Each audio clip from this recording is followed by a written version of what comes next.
welcome back to Electronics Pitara. Well,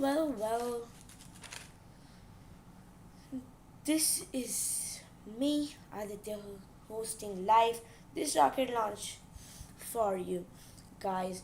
We'll soon brief you about this mission, and as we await the launch of Transporter 2 mission by SpaceX, onboard Falcon 9 are 88 payloads, 85 commercial, and 3 Starlink satellites. Mm, so, yeah, I think uh, this mission has got no luck. I mean, I'm serious because again, the launch got delayed about 30 minutes or so. Any updates? Let me check. Okay, because my I have an app that tells me all about what's happening. No. Now targeting 3:31. Oh, it again got a 20-minute delay now. I mean, already it was like, no, it was 3:11 and it got delayed around 20 minutes. So, okay, no problem. So, what's that time now? Okay, let's check it. What's the time for Indian Standard? Okay, 1:01 a.m. and it's 11:40. Oh, I mean, it's like 1:20, 1 hour 20 minutes, and that's like lot. I don't know what we are gonna do. I mean, I'm literally clueless about this because it was expected to launch at 12:26 a.m. I don't know what's the time for the thing at UEDT, but then it got delayed to 3:11 p.m. and now it's 3:31 p.m.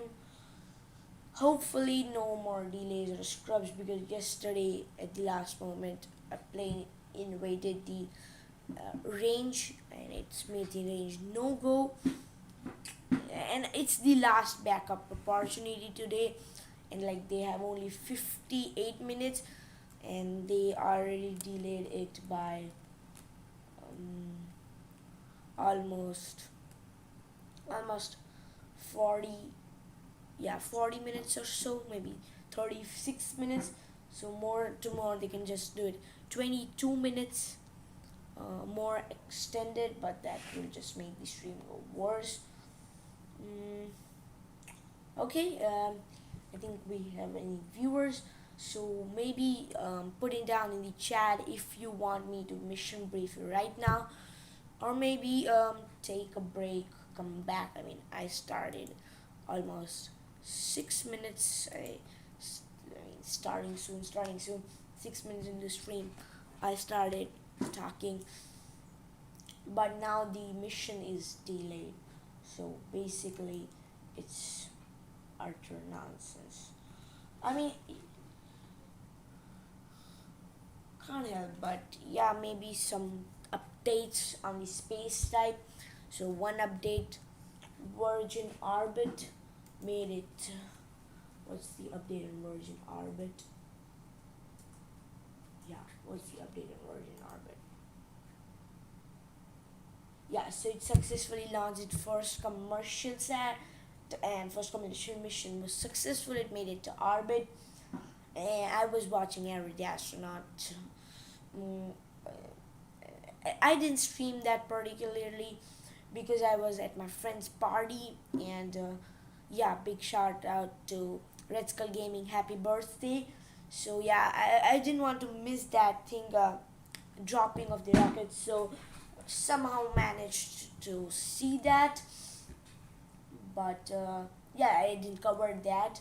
Second of all, not a big problem to be seen, but yeah, there's a problem. So today at 5 a.m. Indian Standard, the Progress MS-17 launched, and basically it launched for the ISS. So now while it's in orbit, it seems to have some pass-bys by some. We're back.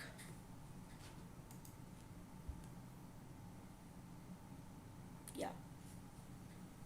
Oh, seriously? Yeah, we're back. Perfectly fine. So yeah, as I was saying, it's mostly starting satellite or train approaching. It's like 1.5 kilometers away, but yeah, in space flight it's not something considered to be huge. And the next thing is a debris from the Falcon 9, mostly the second stage, that's all left into space to decay. Yeah, because the fairings are recovered, the first stage is recovered, so only is left is either the state separation mechanism, or because if it's a starting mechanism, mostly because it's like same pass by, I mean, in a few times, so it might be the same because the same nearby orbits, which means yeah, it will be like that. So yeah, there's a debris that will approach at 500 meters, and like that's the caution thing, because 500 meters is predicted, but due to very low earth orbits, may face orbital drag, I mean, sorry, atmospheric drag and other things. So yeah, but it's not that hard to predict. But yeah, it's pretty tough, pretty of a task to handle that. The teams are monitoring.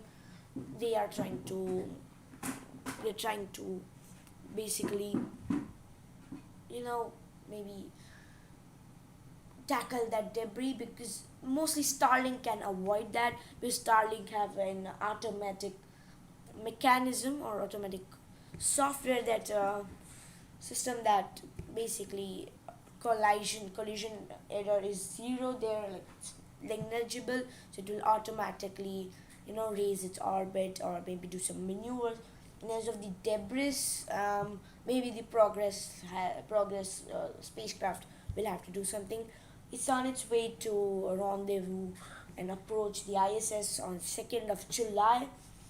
I'm not covering that. I'm going out, but if I'm not going out, I'll be surely covering that too. So yeah, that's from spaceflight news. Maybe yeah, the sixth orbital section was also mounted, which means it's good. Any other updates? Oh my god, this is space junk around the Earth.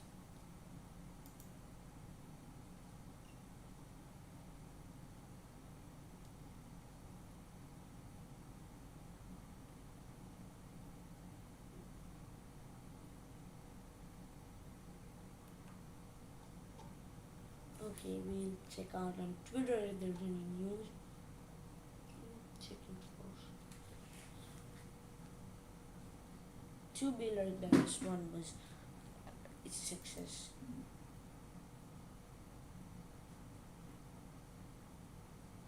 They haven't delayed their stream, although their feed, but it looks like that they have delayed the launch.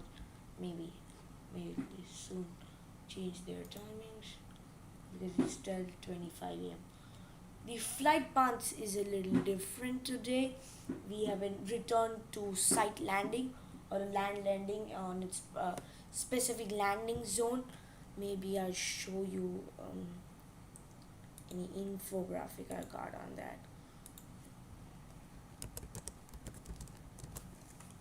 Yeah, I'll show you. I got that one. Here's that thing.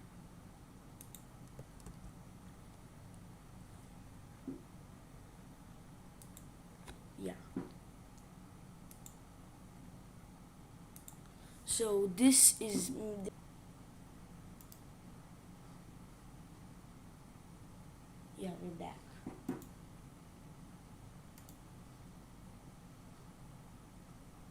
So yeah, as I told you, this is what is expected to happen. mm, Space zone, thanks, my room is nice. Yeah, even I love it. It's the solar system. I have the shuttle there, maybe you can see. Yeah, I'll just switch off that light once minute. Mm,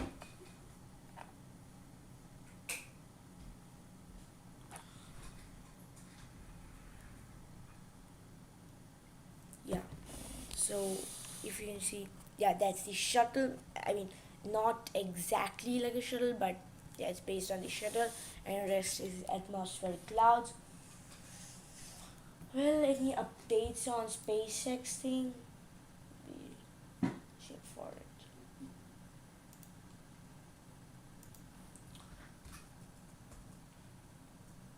The reason I'm not sharing Twitter here is it increases to the okay SpaceX.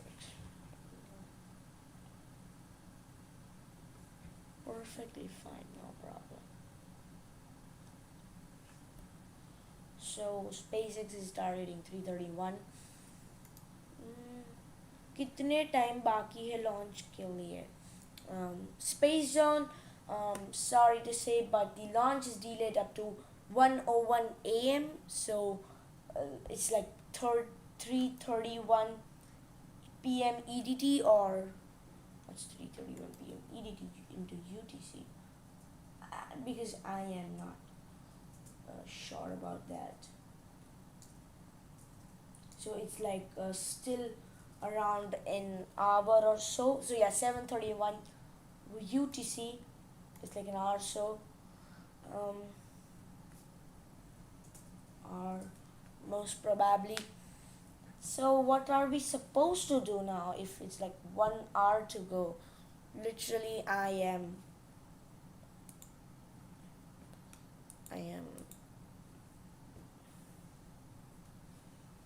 I'm supposedly clueless because we don't have anything to do about. Okay, we just can't go on Twitter for 1 hour. Every astronaut says he won't be streaming today, and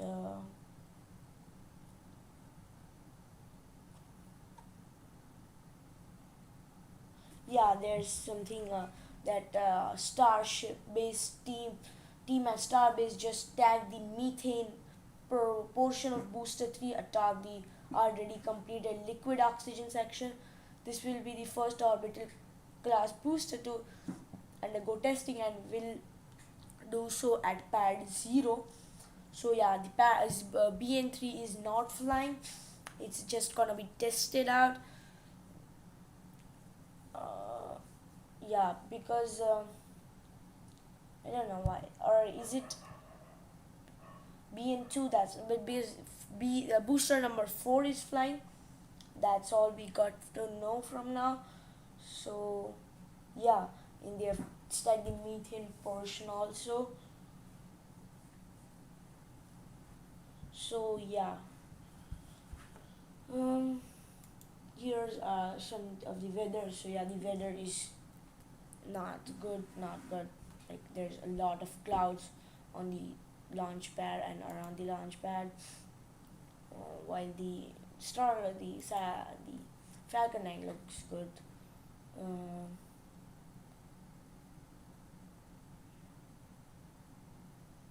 so yeah, if it launches today, this booster, it will be flying for its eighth time.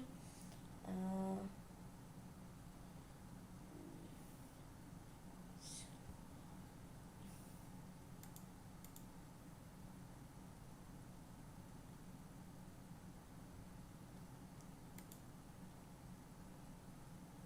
okay, let's check on more on Twitter.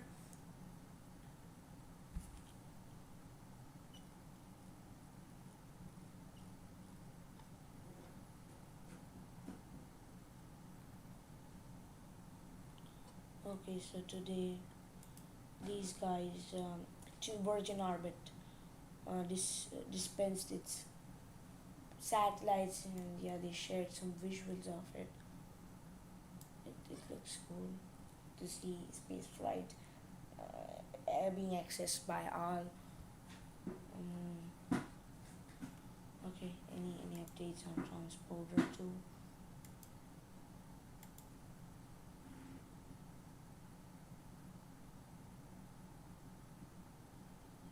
It's still the timings are same. Um, so basically, there's no way we are getting any information on that thing, but yeah, there's no update by SpaceX team on is there any further delay or not. Mostly they, because it's 1 hour from now, right? So maybe go in hibernation or something, because that's the only way.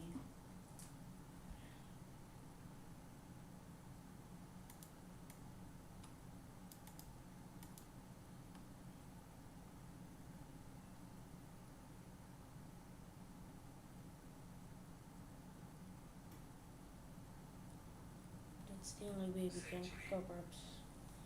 Okay, we'll be right back. And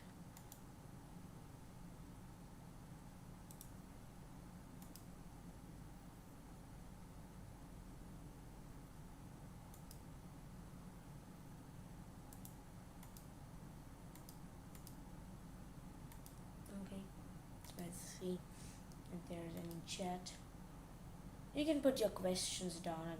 Which app or software do you use for live streaming? And I use OBS Studios. Space Zone, I'll have to check it out. And if you guys are interested in supporting me, um, do do check consider subscribing. It's free, and you can change your mind anytime.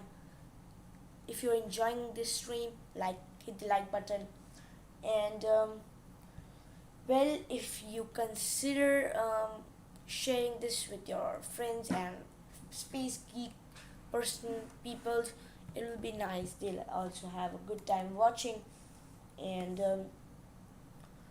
last of all, maybe um, you could also follow us on social media, and you can also become a patron um, that will help this channel run.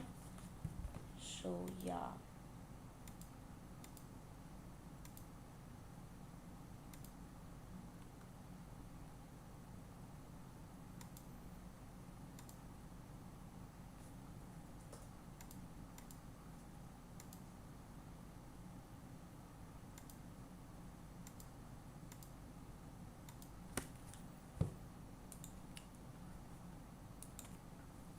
I mean, this was something unexpected, that the launch was gonna also be affected by weather. So now it means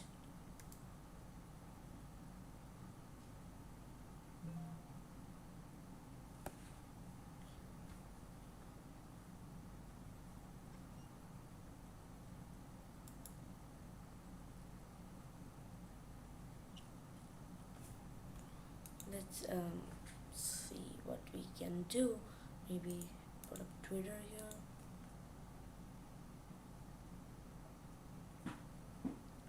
Nothing 12 to o'clock. talk about 12 o'clock. Are you from Bros Together? Yeah. How do you know that? You must be someone I know. Yeah, I am from Bros Together. You watch that channel too? Never thought anyone would come up here. Nice to see you, man. Oh.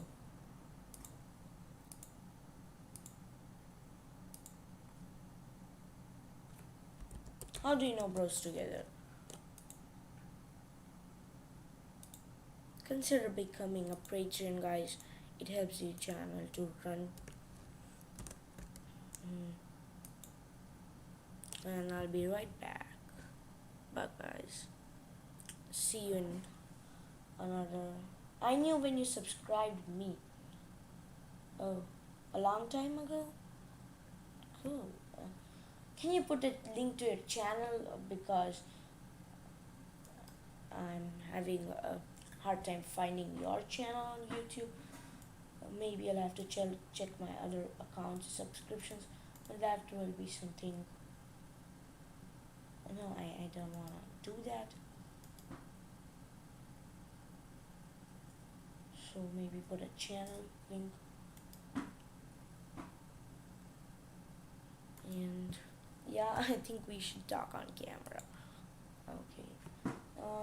If you guys, any of you guys, consider becoming a Patreon, that will be a good thing. Let me filter it out. Channel. Space Zone. Space Zone. What's a DB? Good morning, Electronic Pitara. How are you doing? Good to see you covering the launch. Ben Sanford. I'm doing great. Well, how are you doing? I know the launch got delayed about an hour or so, but yeah, it's always good when you show up. Well, I think you're a good fan of mine. Is it any reason or behind that? Because I've never seen any fan following on mine. Let's see. Okay, I think I found her channel. 18 subs. You did Virgin to Bueller, right? Yeah, Space Zone. Right? I am Space Explorers. So you also did the GPS 11. So yeah, I checked out your channel. You seem to be a Rehan, and my channel will provide you videos like rocket launch. okay.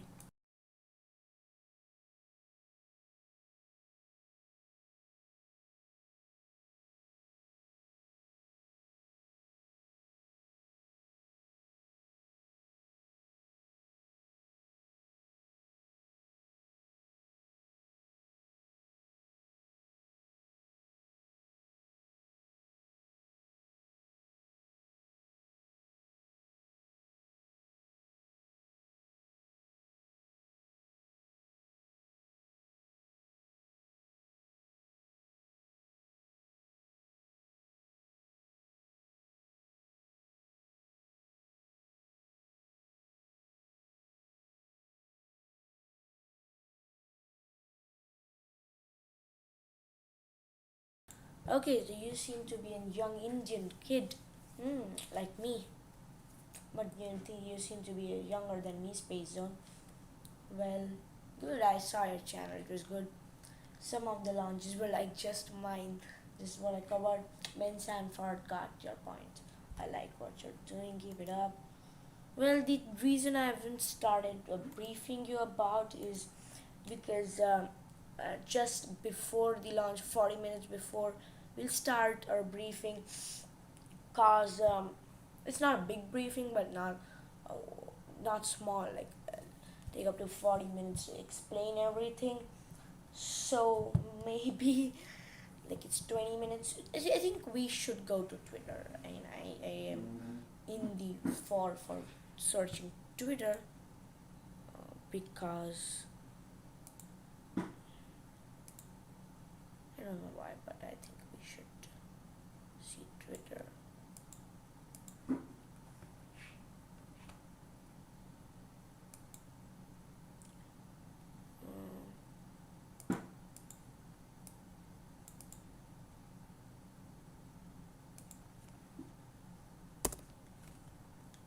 Okay, let's check on Twitter.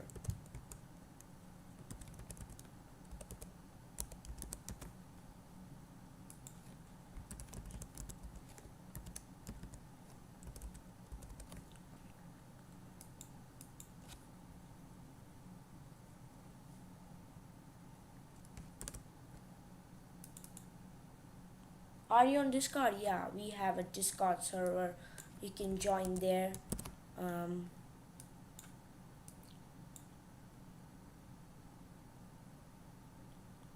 and I'm also on Patreon, so maybe consider joining there. Behind the scenes and everything is there. If I don't go out on 2nd of July, I'll be covering a Patreon only stream for the docking and rendezvous of progress. Hi, I got you. You joined my Discord. Got that notification.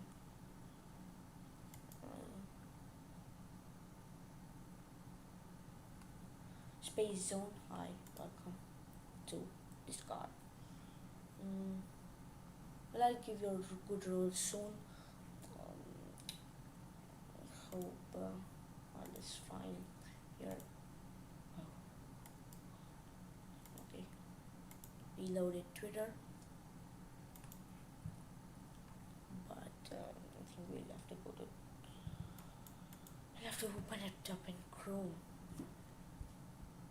because of its sussy nature.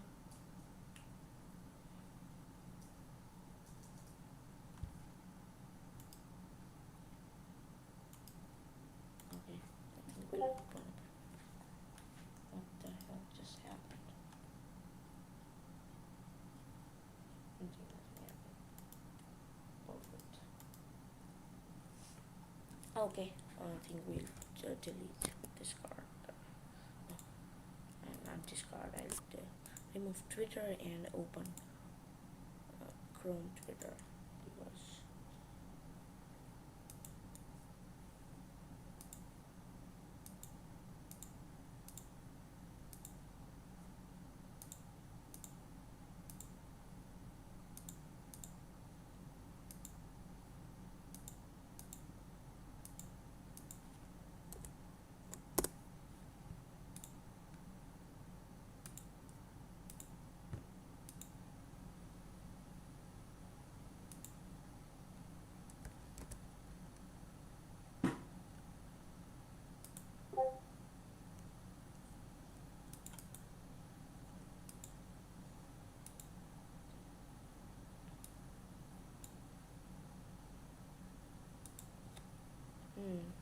so now you can see what the hell is happening in my Twitter. Maybe let's see. No, nothing is happening.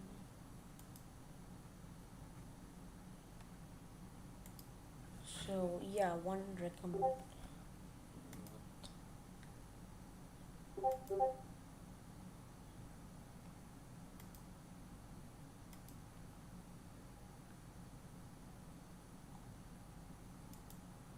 Sorry, but Space Zone, it's only in advertising that you can put links in my Discord. Well, we'll focus on Twitter now and explore.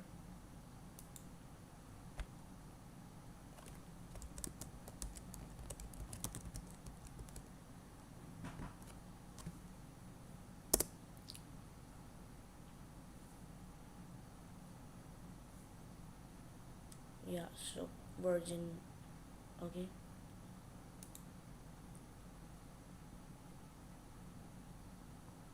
Okay, this was a takeoff thing.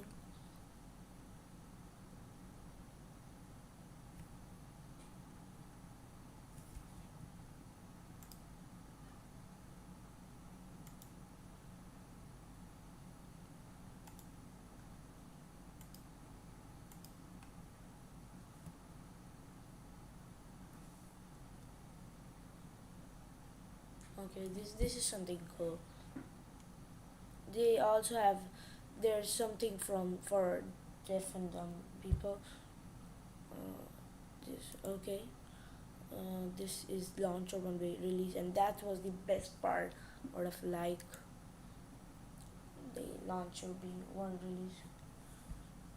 And then there was this ignition, and soon after which you could also see some of the black flame coming out.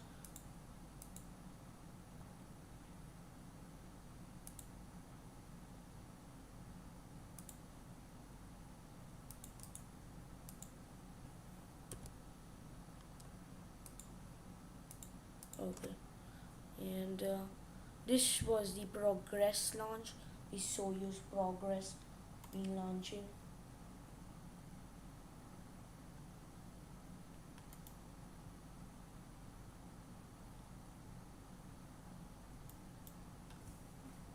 So yeah, here you can see Soyuz Progress launching.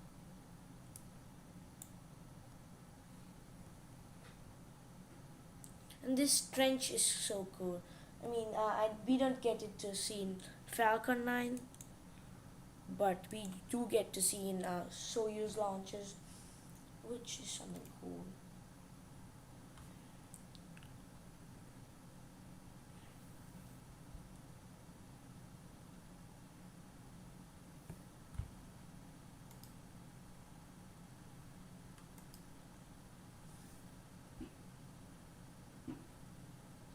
The side strap on boosters here you can see.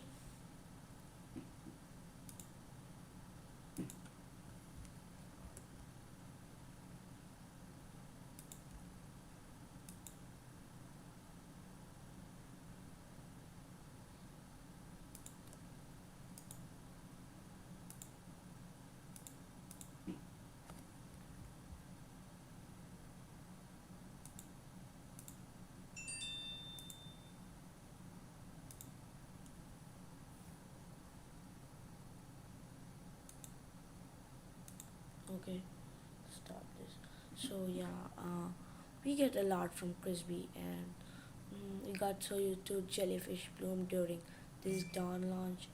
Yeah, when these rockets go, um, higher than some speed, they leave these trails, jellyfish trails, which also happens in Falcon 9.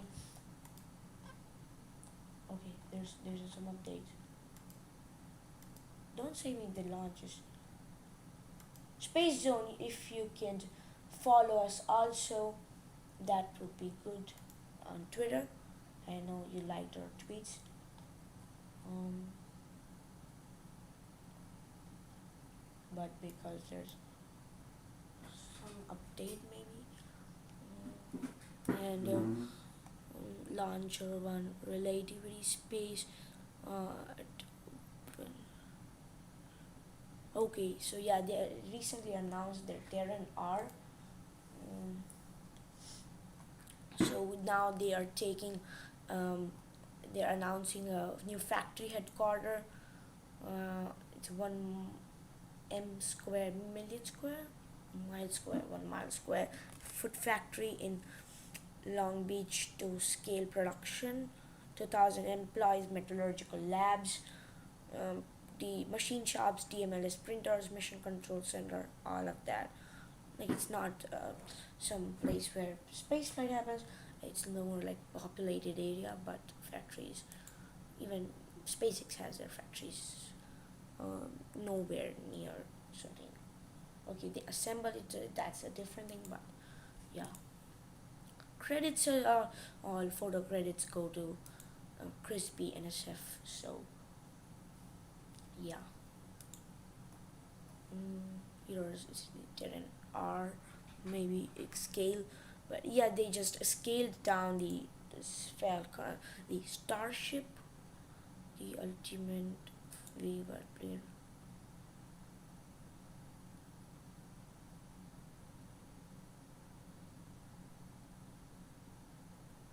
Okay, and so yeah, um, the reason this particular plane can fly with a rocket on is that it was made to carry a fifth engine on one of its wing.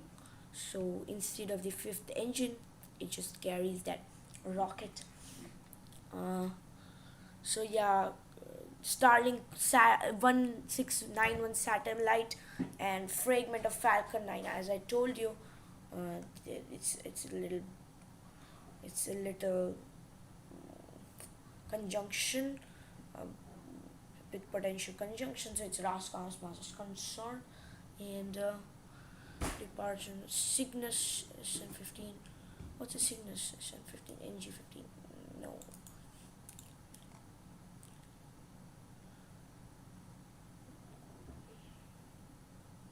Okay, yeah. So it also departed.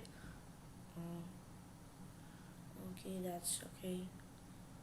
Uh, Virgin Galactic. So that's all. Hmm, no more fresh news available. Uh, you'll have to check on SpaceX.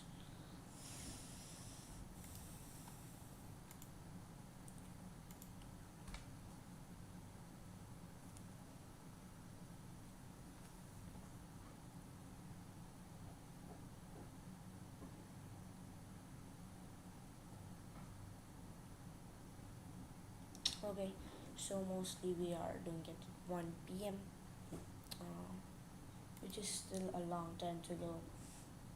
So yeah, mostly by 2, if it's T0 is 1 p.m., mostly by 2:30 we should be done um, with it. So maybe by 2:45 I'll get a good sleep though. That would mean 15 hours of sleep.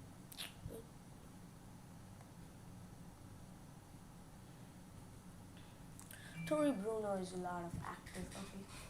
Any tweet. Elon Musk tweets. No. Okay. There's no tweets on this thing.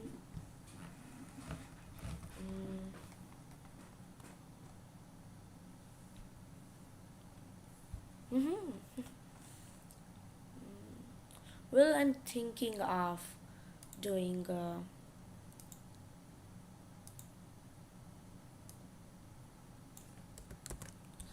doing something on Bitcoin, like a video on crypto mainly, not Bitcoin, but a video on cryptocurrency.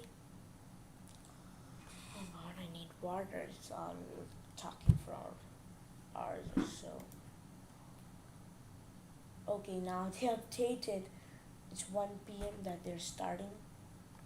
Good, 40 minutes now. We'll also start a briefing. Open up for Q&A. I think this is the time when. Oh my God, water bottles empty. No problem. We'll be right back in a moment.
Hey, and welcome back. Well, long time, long time of silence, but had to drink water, freshen up. So was was seeing to go now. Well, we'll start with our mission briefing. Mm, and studying about stuff. Okay, so well, today's mission is Transporter 2.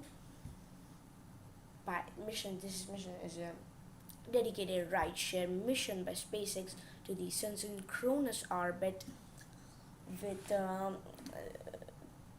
it's gonna be conducted by SpaceX on their Falcon 9 rocket.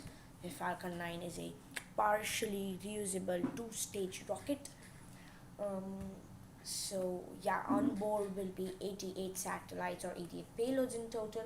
We can't say it's a satellite because of the cause.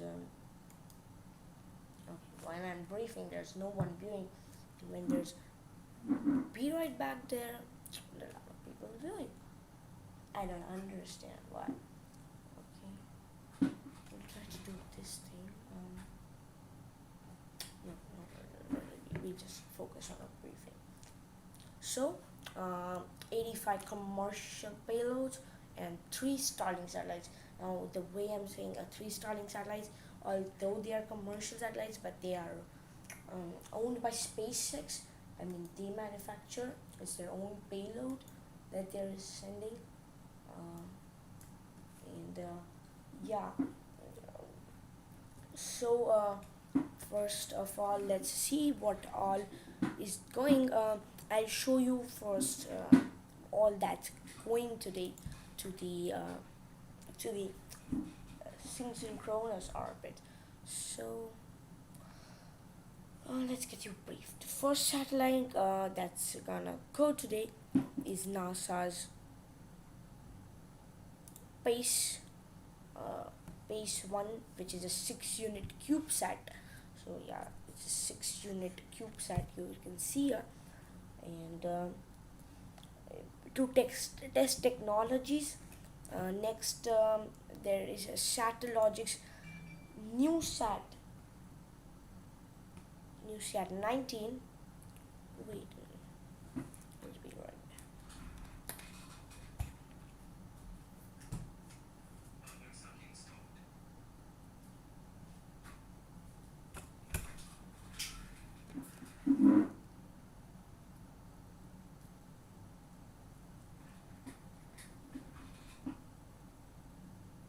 Okay, yeah. So Satellogics new sat 19. We don't have any visuals for that, but yeah, it's for Earth observation and imaging, which means yeah, it's for Earth observation and imaging. Next is Ice Eye. This is the Ice Eye satellite. The Ice Eye satellite. ISA is a Finnish company, not a Finnish company, it's Finnish from Finland. That's also making Earth imaging constellations. So this is one photo, and this is the other photo I got for ISA satellites. This is the US XR1 model of that satellite. They use different models for the satellite, but this is what I got. Next, we'll have Planet IQ's Gnomes 2, which will use all GS and GNSS signals. That's uh, global navigation satellite system, to measure, and then it will measure them, and it will use for weather forecasting, climate research, etc. And then this is a constellation of 12 satellites that is being in development phase by Planet IQ. Next we have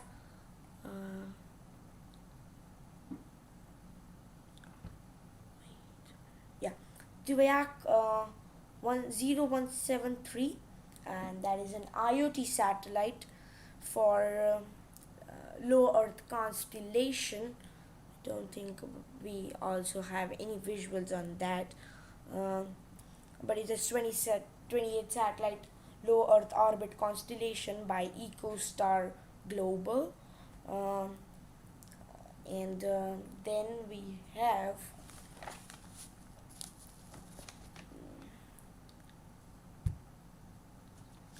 YAM 3. So yeah, YAM 3 will be next. That's going to space. Well, there are more Tiavak and Eye before, so yeah, there are many satellites, but that is what I've written for deploying order, which I'll tell you in the coast phase. Currently, yeah, this is a it's a microsat hosting other satellites and sensors like the IoT Sat LO2, the SDA Poet for Black Jet Pit Boss mission, the Hydrosat Van Zyl, and an RGB sensor. Uh, Next, there is also TU Berlin's Tubin going on this mission. Yeah, here's the visual. Tubin is for thermal infrared Earth observation. Um, so yeah, it's also an Earth observation. There are a lot of Earth observation CubeSats going, but yeah, this one is for thermal infrared. And next we have Umbrasar. Uh, this looks cool, right? It will be testing technologies and designs. It's not just testing technology, but also design, and it will validate performance of them. Um, Next will be deorbit. This is the payload deploy order, so I might skip some of them which are like repeat, but I'll tell you all in the coast phase. But yeah, this is the deorbit satellite IonSat carrier carrying many satellites, hosted payloads. So all that is being carried here, and some other systems like ADIO for deorbit mechanism. So that's what's being carried. I'll tell you what is on board the deorbit part later, but next we'll also uh, have Capella Sar. This is Capella Sar. So sorry. Then there's Umbrasar and Kapilasar. Yeah, they are, I think, one and the same thing. Okay. I oh so okay. So yeah, I got confused in what I showed you. But here's Umbrasa. Yeah, I thought why is Umbra not looking like Umbra, but this is Umbrasar, and the other is Kapilasar here, and it's for high quality SAR imaging. Uh, uh, then we'll have the Lynx 1 satellite deploy.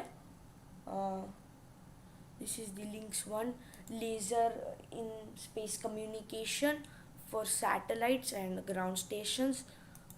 This is LINC, and not to be confused with Link LYNK, that I'll further discuss. These are another satellites. Mm, then we'll have Swarm Space B.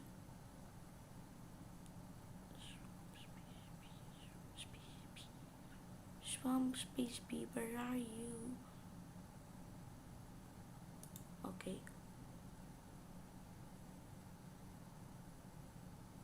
I think I forgot to add that or what? Or I'm pretty sure I had an image.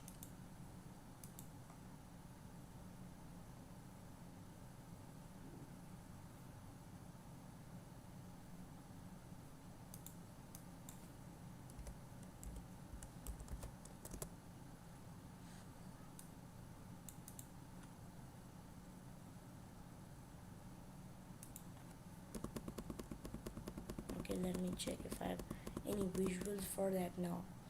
But yeah, I have an image for that. Um,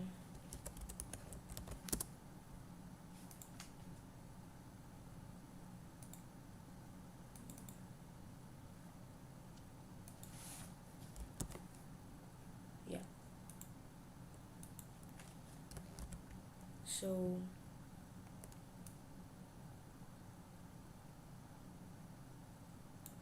yeah, this is Swarm Space Bee, and this is a it will also form constellations, which is for communication between cheap satellites. So yeah, that's what it's targeting to do. Then we'll have the D2 Altacom, D2, or also known as Altacom 1. It's an military satellite by Mexico and Lithuania. So yeah, this is what they're launching. Next, we'll also have Lemur 1.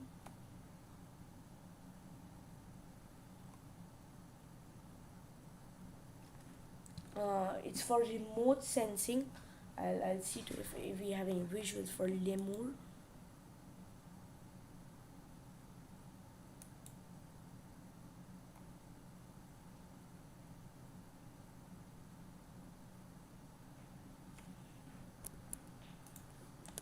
Okay, we don't have any visuals for Lemur either. So yeah.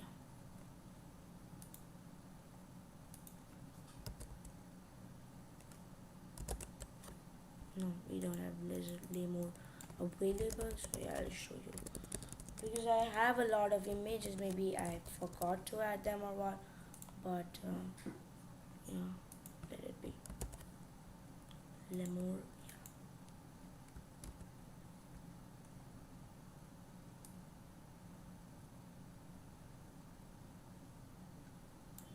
So this is Lemur satellite that's being launched, and there are three of these Lemur satellites that will be launched today, as of what is confirmed. Three of them.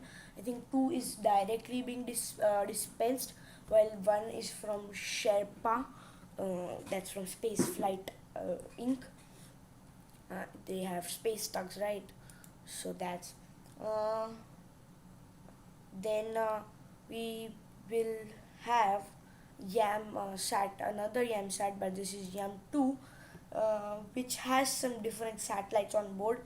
That is Orbital Sidekicks Hyperspectral Imager, UAE government's same hyperspectral imager, IoT Sat LO1 that had LO2, this is LO1, and Fugro, a technological demonstration. And it will also have a space chain, a storage of crypto encryption keys. I mean, that's wonderful. Now that space is cheaply accessible, they're storing crypto in space. So in the near future, you can see space being filled with cryptocurrency related to crypto. Next, we will have Sherpa FX. I told you I have skipped a lot of them because they were all repeat, like many of them. So this is the main attraction, or maybe the second most main attraction today. But this is a space tug, or what it is known for is, what it does is it separates from the second stage port. Okay, and it after separating, it has multiple ports on it. So SpaceX on its SS, or maybe the rideshare part, mm, uh, allocates a port to them. They buy the port. Now they create a many ports inside a port. So basically, what they do is take a port, attach a adapter to it, make many ports on their own vehicle, and this one is without propulsion. Okay, stream is lagging. Okay, we are back. So maybe if I have cut down is, so they build in ports, and then what they do is add sats, because these sats are very small and compared to what we think satellites are. These big solar panel, big machineries, and cameras, antennas. No, they are very small, and then they dispense it. Uh, so yeah, this is what they are doing. This is without propulsion. uh, it is hosting a lot of payloads. Some are maybe that are also on the thing, like Lemur is also hosted here also, whereas maybe Space B is also attached some of them here.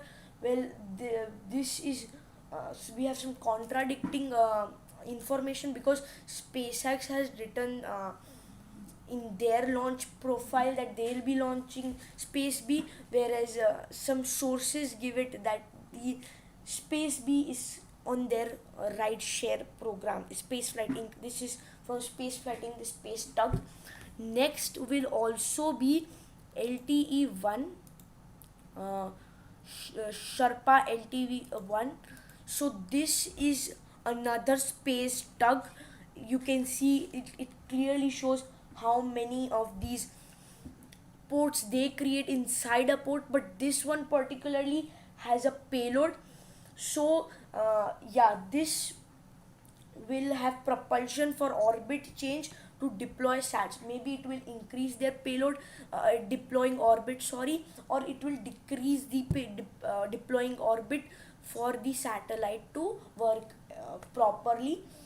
So that's what here it's gonna. And lastly, uh, last not the least, Starlinks. So they managed to fit in 3 Starlink satellites, which eventually means on their next launch to their particular orbit, they will be they'll be launching lesser satellites. But one concern is they'll have to use a large amount of propulsion to change their orbit, because this is an Sun-Synchronous orbit, which is quite a high orbit, and it's not very close to the low Earth orbit what they are flying to. So yeah, they might have to fire on apogee and perigees to reduce and basically circularize their orbit to a lower orbit. And so these are 3 Starlink satellites. Now well, we'll talk about Sherpa FX payload. So first of all, as I told you, link 06. Now this is not the link that we saw, but this link is what I'll tell you is so sorry, but I have different sources, because I just can't write all the script down. So I had these sources. Well, yeah, here's the source. So the first payload, sorry, we'll have to change the payload list today.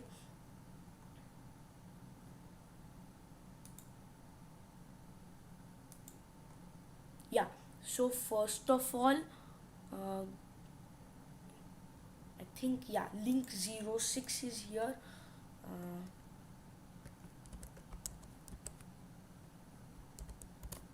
yeah, so link is a satellite to provide global ubiquitous connectivity to unmodified mobile phones and cellular devices, and it's by a uh, Global Inc.'s Shannon, and that's what which provider is launching.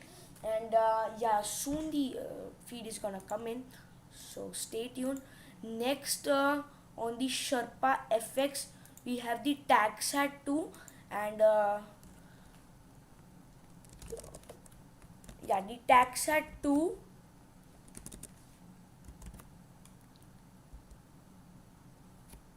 Okay, they have started that tuning. Okay, so the TagSat 2 is a 24/7 telemetry, uh, is a mission built by Near Space to provide 24/7 telemetry while hosting payloads for experimental testings. So what I told you, now what they did, uh, well, it was an payload adapter. Inside the payload adapter, another space tug. Inside that space tug is this particular thing, and inside these are many other technologies, while also providing 24/7 telemetry of that. uh, Next we have is Penani. Now what's Penani, I'll tell you.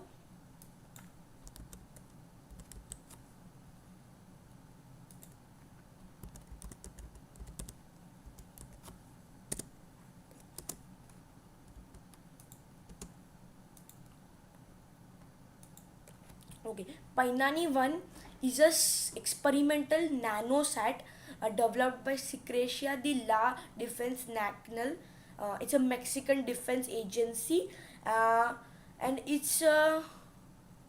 has small, low resolution cameras for technological experiment, which can be only operated over Mexican territories.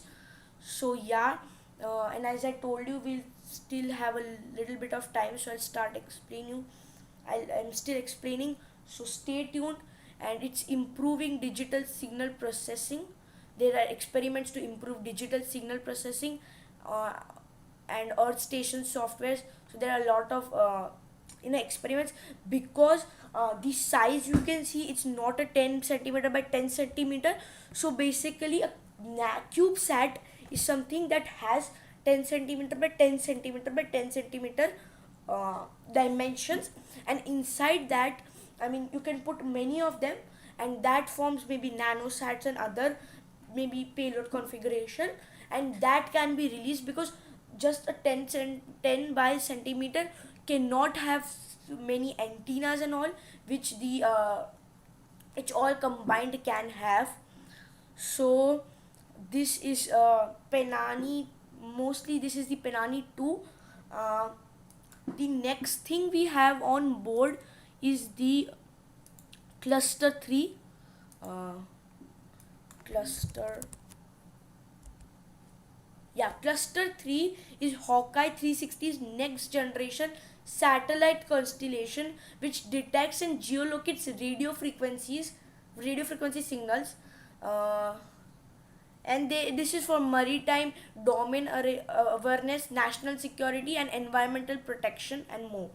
So yeah, this is what cluster 3 is. And last on the Sherpa FX is AstroCat.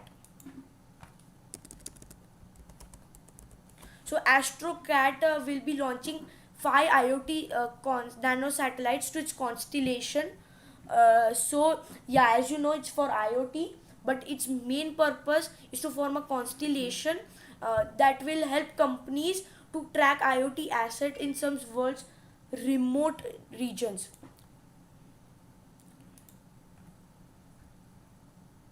Now towards Sherpa LT1. This is Clio 1 satellite. So this is a 4 satellite polar vigilance mission from Clio's, will deliver radio frequency earth observation data. uh, this is Tenzing. Now this is something unique. What this does is basically help in-flight fuel to many other satellites, so they can dock with it, and it's basically a space tanker. And this is Arthur 1. Now I'll tell you more about Arthur 1. So this is a high resolution optical payload to to gain flight heritage for the in-house development. So there's not much, but its object is to put into service a high resolution optical payload, gain flight heritage for in-house development equipment, and verify the capability to maneuver the spacecraft. Okay, so that's all for the Arthur 1. It's mostly a technological demonstration. Next is Tiger 2, and this is a 5G IoT satellite, the first of its kind of 5G one. So yeah, everyone's excited about this. And this is the Faraday Phoenix. Now what's the Faraday Phoenix? I'll tell you. It's a so there's in space missions are world-class experts who design, build, and operate bespoke physical and digital. So this is also this. There's no much information on Faraday Phoenix. So yeah, and last of all, we'll also see D-orbit. But before that, yeah, I have this one payload that's not known on which flight it's flying, but it's politically known. It's orbital sidekicks Aurora. and its mission is to begins uh, hyperspectral imaging. So yeah, as I told you, it's mainly for hyperspectral imaging. And this is deorbits. So QMR.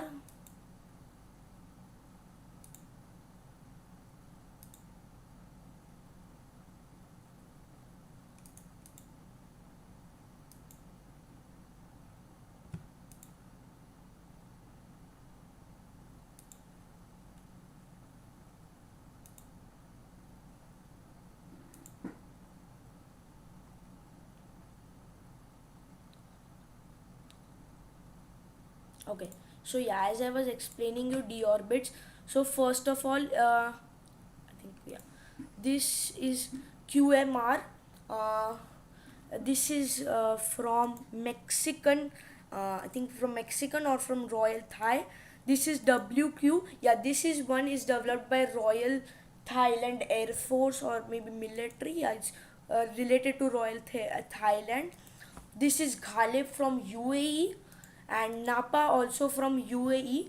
Well, the deorbit will also have the same function um, like the Sherpa of space lighting to release many satellites, but it also will have some hosted payloads. Now, hosted payloads are the one that work independently but use the energy of the main spacecraft. So this is laser cube.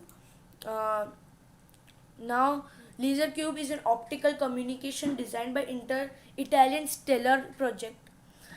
There are also many other payloads like Nebula. Nebula, not to be confused with the Nebula. What I forgot, but it's not the nebula used in astronomy, but it's the nebula sat or the nebula payload is on orbit cloud computing and data storage. Hello, long time no see. Palliative Vermeulen, welcome back. And then we'll also have world floods. Now, world floods, with its name, you can imagine that world flood is for worldwide flood monitoring and imaging, and uh,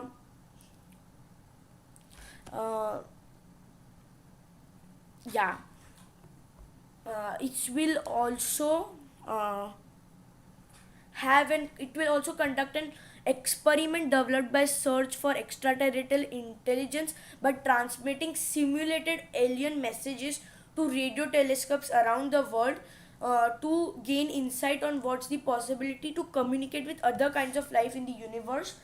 So yeah, that's one experiment. And last, what this deorbit will do, it will deorbit itself, like not completely, but will do an atmospheric re-entry. So while doing its re-entry, it will test its ADIO, which architectural design and testing of a deorbiting subsystem. It's designed to increase drag and speed up ions atmospheric incineration. So it's better for a better re-entry. So that's all for mission briefing. Yeah, you will be able to see this landing type, except the Falcon 9 in view, because this will be coming back. Now we'll move on to their, they have started feed Falcon. SpaceX has gone live, so we are now basically launching. Yeah, talked a lot. Okay, my accents went a little haywire, but yeah, I hope you have enjoyed and understand what I am trying to and I explained you. And yeah, now over to SpaceX feed.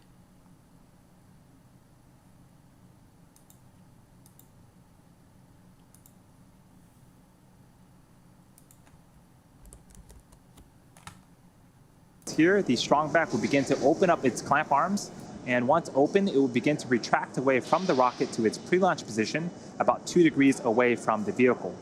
And as Falcon 9 lifts off, hydraulic arms will continue to pull the strong back further away to provide clearance for liftoff.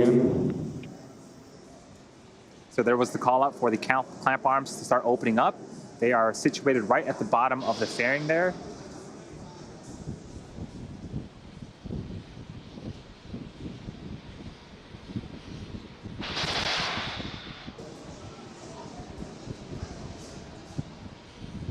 The strongback is part of the transporter erector, also called the TE. The TE's job is to roll Falcon 9 out to the launch pad, raise it to a vertical launch position, also route power, fluids, and communication to both the rocket and satellite. The TE has a launch mount that the first stage is clamped to, and the strongback that is hinged to that launch mount. And you can start to hear the hiss and pop of pressure venting from the rocket and the plumbing in the transporter erector. At this stage, the strongback should be reclined to its pre-launch position, again 2 degrees away from the vehicle.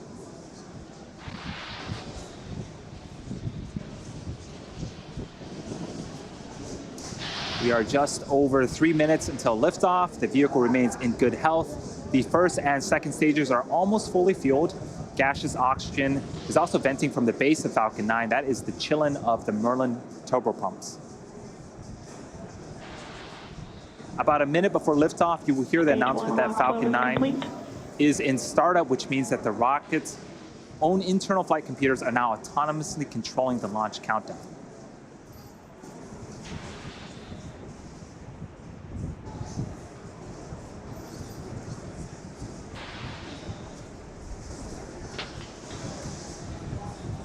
This is a great shot of the fairing. Propellant loading.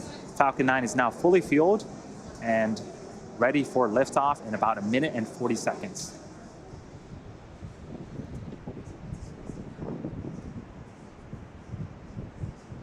You can start to see some white clouds starting to form around Falcon 9. That is normal and expected for us at this stage in the countdown. When the dense cold liquid oxygen meets the warmer ambient air of Florida, it begins to condense and form the white clouds that you see on screen.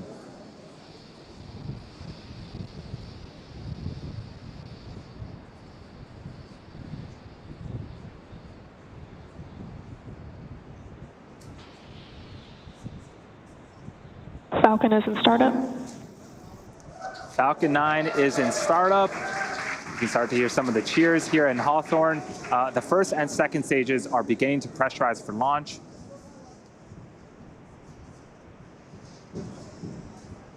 Yeah, so back, please share. Falcon 9, Transporter 2, LD is go for launch. That was the launch director giving the final go for launch. We are T-minus 30 seconds from liftoff. Let's tune into terminal count and watch as the Transporter 2 mission begins. Okay, so we're finally launching. Maybe the range does not get violated or the weather does not. T-minus 15 seconds. 10, 10, 10, 9, 8, 7, 6, 5, 4, 3, 2, 1, 0. Ignition. And liftoff.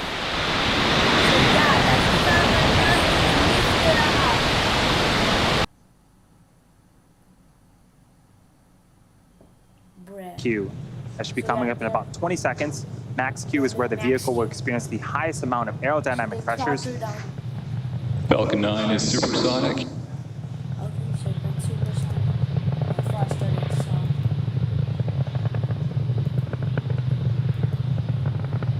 Max Q. And you heard the call out. We've passed the period of maximum aerodynamic pressure. Falcon 9 is now headed south along the Florida coast. All is looking good with the first stage trajectory. We have 5 events coming up in quick succession in about a minute. The first is main engine cutoff, also known as MECO, followed by stage separation, where the 2 stages will separate from one another. The first stage will then perform a flip to head back towards Florida, and the MVAC engine on the second stage will perform second engine start 1 and ignite that MVAC engine. Then the first stage will also begin its first of 3 burns, the boost back burn. Okay, so we'll have this is a view from the top of Falcon 9 looking down towards the 9 Merlin engines at the bottom of the first stage.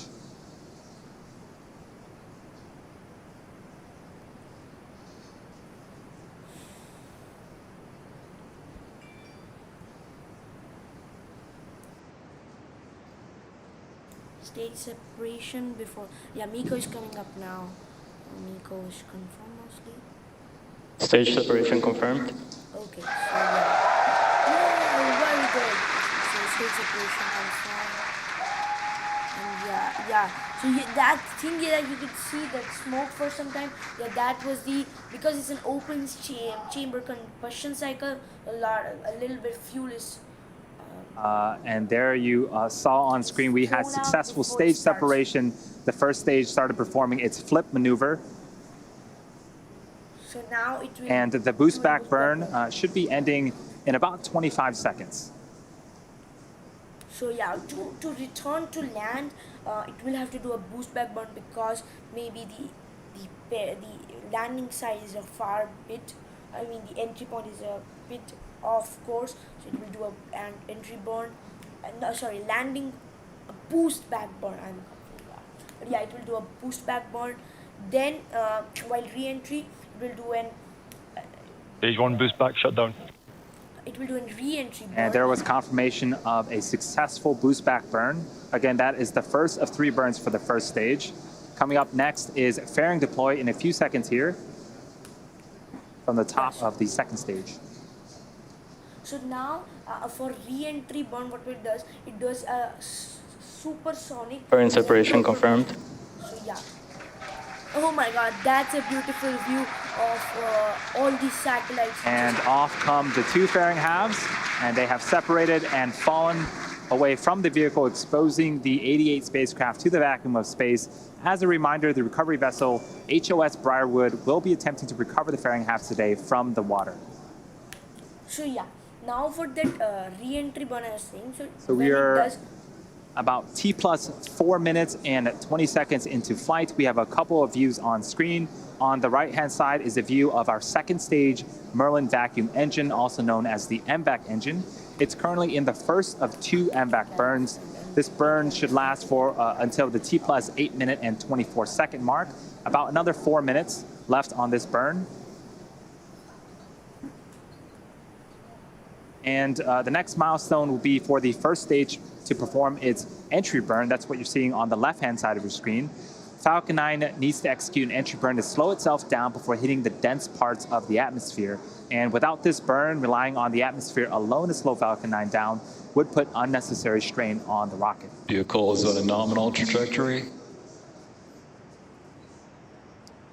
The call out for a nominal trajectory. Everything's looking great so far on the Transporter 2 mission.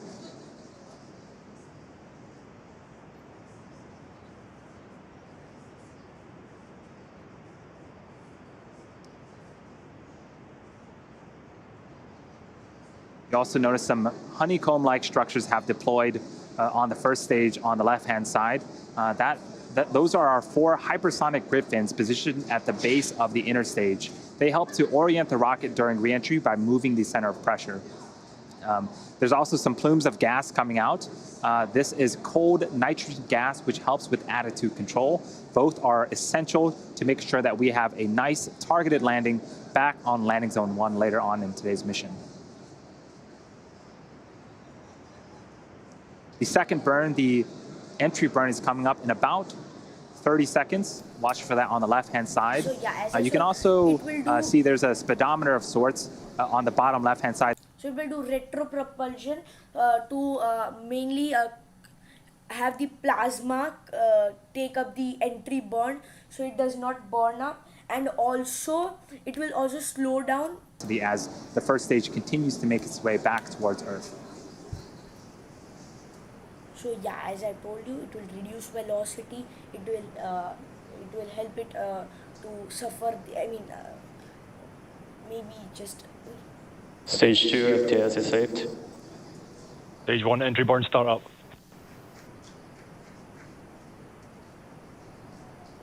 There's the call out, and you can see on screen 3 Merlin engines have relit and are currently slowing down the first stage. This burn is expected to last for another 15 seconds or so. Vehicle on a nominal trajectory. Stage 1 entry burn shutdown. And successful completion of our second of 3 burns. As I mentioned earlier, we are going to be attempting to recover the booster for an 8th time back on land at landing zone 1. The first Stage stage 1 FTS is saved. has one more burn left, the landing burn. It begins just before we touch down and provides the booster with a soft descent before we land. At the same time Falcon lands, we are expecting cycle 1 of our second stage. That's second engine cutoff. And shortly after that, we'll be entering a coast phase. And you can see Stage the 1 Florida entry, transonic. coast and landing zone 1 are approaching on the left-hand side of the screen as this booster makes its attempt to land for an 8th time. Oh my god. This is a great shot Oh my of god. the first stage coming down with its landing burn. Stage 2 internal guidance. Okay, deploy your landing legs.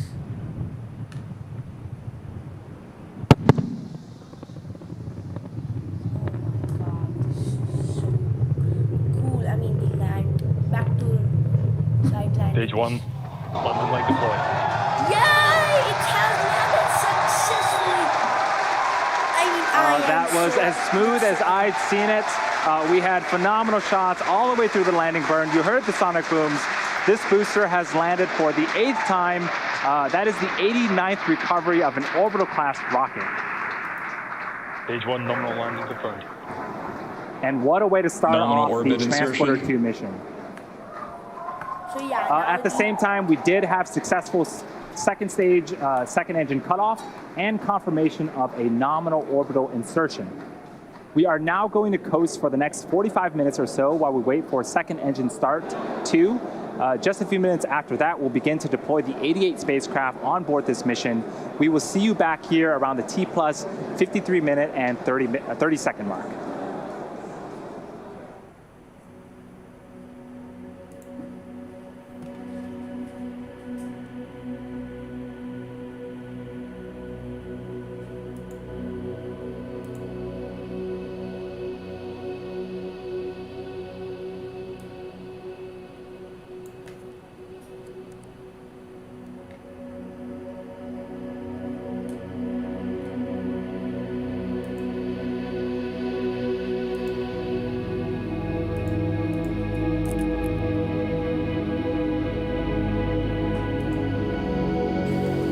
Expected loss of signal, Cape.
Okay, and yeah, that was a super duper launch. Well, so I was explaining the retro propulsion. So these flame protect the booster to survive the re-entry, while the landing burn is to completely slow down up to 1.1 meters, 1 kilometer per second. That's velocity, and then the landing left deploy, and then on touchdown, everything just shuts down. Then recovery process starts, and the reason they did it um, was back to landing side, because this is in a high orbit. So what is that it will more likely not to go more of its slant, but more likely to go a bit straight. Okay, a bit, not completely. So it will just have to do a little bit of boost back burn, and back to side landing is possible for them. And it was an awesome view. Now the second stage did its work, and it's now in a perfect orbit, nominal orbital insertion, they said. And there's next event is second engine's restart, so that will come up after around 40 minutes from now. So there's a big ghost. Yeah, so the thing is that the fairings have also separated. They'll be recovering it by because it has heat shield and its parachutes, thrusters, so it will be fished out of the ocean basically. And the next thing is that uh, the it has got a nominal orbital insertion. So what happens when you're launching a rocket and it's going sideways? You have to control all the three axes. But when on startup, it just needs for around 3 to 4 seconds. But whilst one is not controlled, one of its axes, it starts to spin. This spin is necessary for any object to stay in orbit. The orbital velocity is there, but that spin gives it a good thing. I think they will um, not they'll do it on a simple plane, because when doing on Starlink, they usually tilt the spacecraft. So there are two types of inclination. One is the orbital inclination. It's the orbit from the equator. So if it were the equator, this would be like around 56. And the next thing is for the satellite's inclination, but usually they calculate it and deploy, not to be a bit worried of. Okay. um,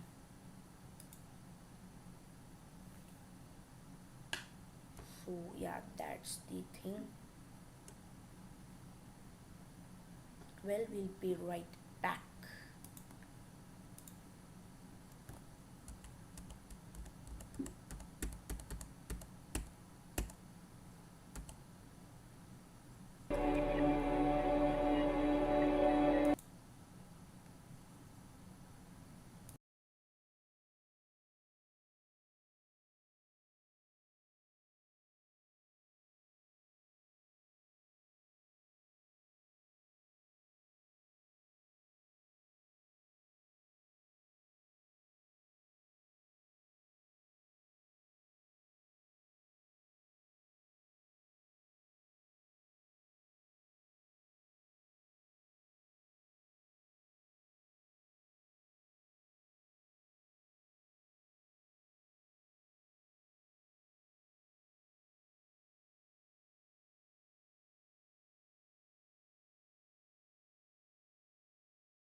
Well, back.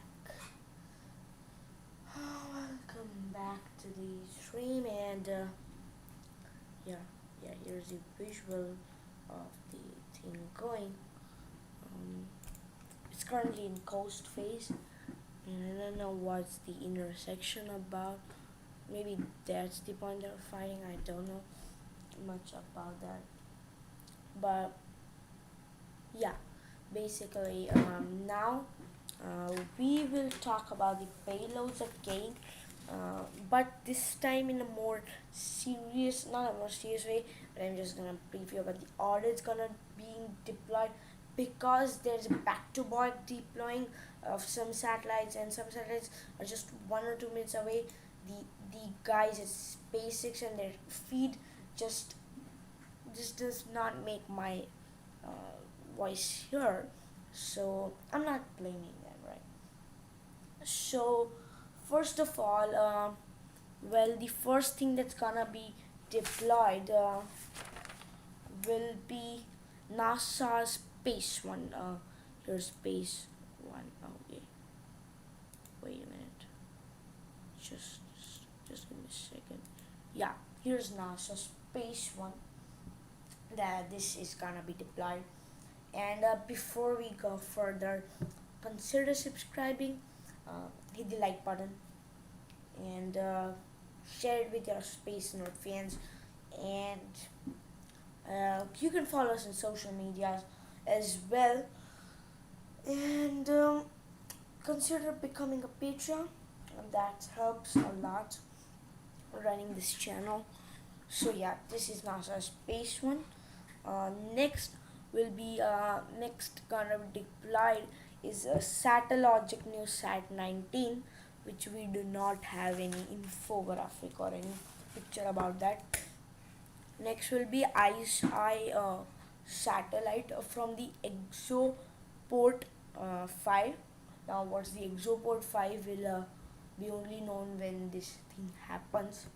Okay, so basically, there's no uh, substantial photos on the internet about this Exoport 5, but yeah, this is gonna be deployed from the Exoport 5. Here's another design of this. Then will be NASA's Tropics. Uh,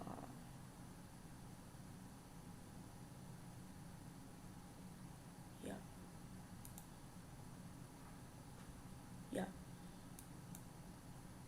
So NASA's Tropics Pathfinder, and this is also for Earth observation. So this will be next deployed. Okay. Um, then will be Gnomes 2 of Planet IQ. Okay, the Planet IQ is doing the Gnomes 2, and then will be Tviak 0173. No visual, sorry, but then will be another ice eye from Exoport 3. What's the port is still unknown. Now this will be what we'll see on the feed, but yeah, then there will be another Tiavyak satin sensor, so that's what I told you. We have no info on that, but then we'll have the YAM 3. Yeah, this will be deploying, but there is no proof that whether it will deploy satellites or will it in-house these satellites till the end of mission, end of life, and what we can get in visuals on what it's deploying, like how it's deploying, because yeah, it's very small, so you just can't be you want to fit a camera there. It just increases the extra load on it. But then we will have Tubin, uh, this satellite being deployed. uh, Now these timestamps I'll show you also, but yeah, after the Tubins deployed, the Umbersar is gonna be deployed, this umbrella type. Okay, this will open later, obviously. This will open later. It is not open and deployed, obviously, because that will just increase the payload area. Yeah, we're back. So this is deorbit's sat ion carrier. Now if you want me to have a better stream, you can guys suggest a good laptop in around $2,000, 2000 USDs. But yeah, next we will have the next we'll have SDS Link 2, and not the Link satellite of other company, but this is the Link. Well, this is for laser communication. I think the Link that we I'm talking about is for IoT. Then we'll have two more Satalogic sats back to back being deployed. So yeah, guys, please suggest a good laptop on at around 2000 US dollars for streaming and gaming. Like since in gaming and asking is maybe I'll in near future show you how on Kerbal how the whole thing mission is working. So for that I need it to be more of gaming thing also. But yeah, moving on, focusing on the subject we're talking about. Capella SAR will be next deployed. Everything will be closed. It will later deploy all of these beauty features of it. And then another ice eye from Exoport 4. I am not sure what is Exoport, so we'll have to see when these start deploying. And then we'll have another Link satellite. This is the laser one. Okay, it's not as Lynx 1, that was Lynx 2. So yeah, it's in backward order that's been deployed. And then we'll have back-to-back deploy of the Swarm Space B satellites. And then of course the D2 satellites, also known as Altacom 1. Okay, the Mexican, Lithuanian satellites. This will be deployed. No, there is only the Exoport is only it's written only for the ISI satellites, so I'm not pretty sure that it's something usual, because then it would have been for many other sats also, but we will see to that too. And then I think then the Lemur 1 will deploy, the Lemur 1 out of the 3, and one Lemur is on the Sherpa FX mostly. And this is Lemur 1 big for remote sensing. This is. And then another Satalogic satellite will do that thing. And then we'll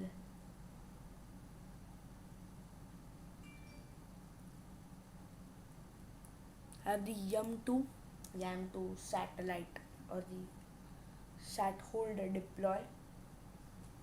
Okay, and then there will so as I was saying, Sherpa FX will be deployed. This particular name is Sherpa FX2 because it's the second time it's flying on a Falcon 9, on the particular same spacecraft in terms of what Falcon 9 does, but in terms of its like Sherpa FX this will be the second time it will be flying, its model will be flying, and it's a debut for Sherpa LT1, which has propulsion for orbital change and all that. Okay, so this will be one of the things. And last of all, there will be Starlink satellites, 3 Starlinks that will be deployed into the orbit. And that's all from what SpaceX gave us. But it's still there's not any visuals on Sherpa LT1 having onboard cam, so that there will be any visuals on how they'll be deploying, because space tugs, that's very. So yeah, I think I should yeah, I'll put a side by side part of a thing, if we can have a browser more. Yeah.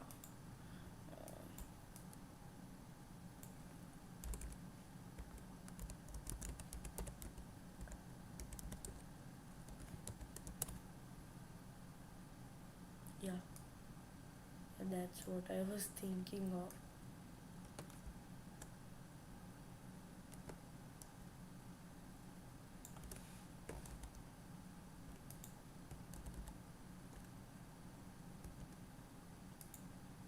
Okay, never mind. Um,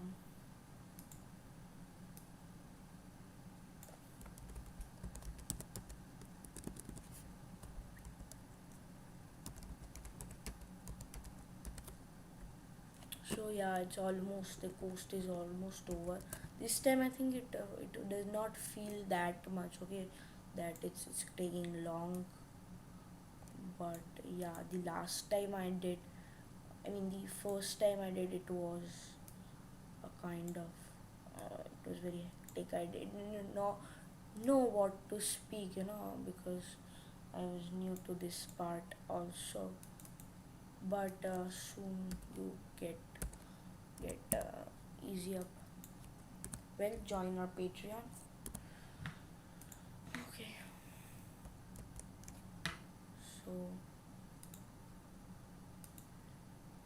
So yeah, as I was telling, here you can.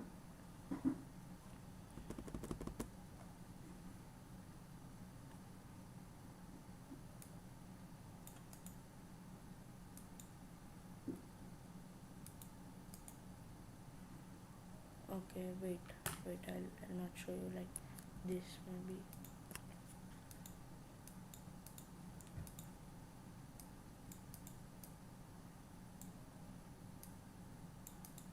Yeah, it's looking good. The flight is, the mission is soon gonna end, but yeah, it has, yeah, the orbital velocity is 28,631.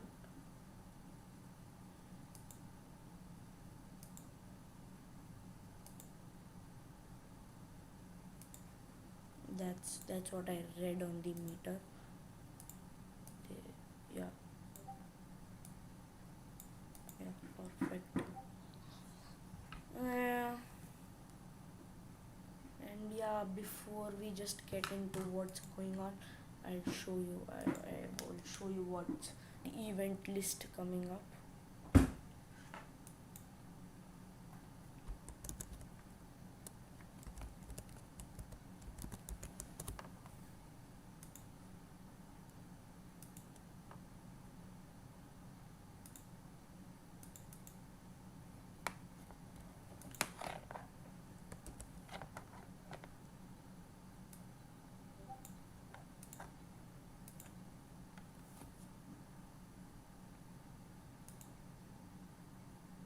Okay, so here is the thing.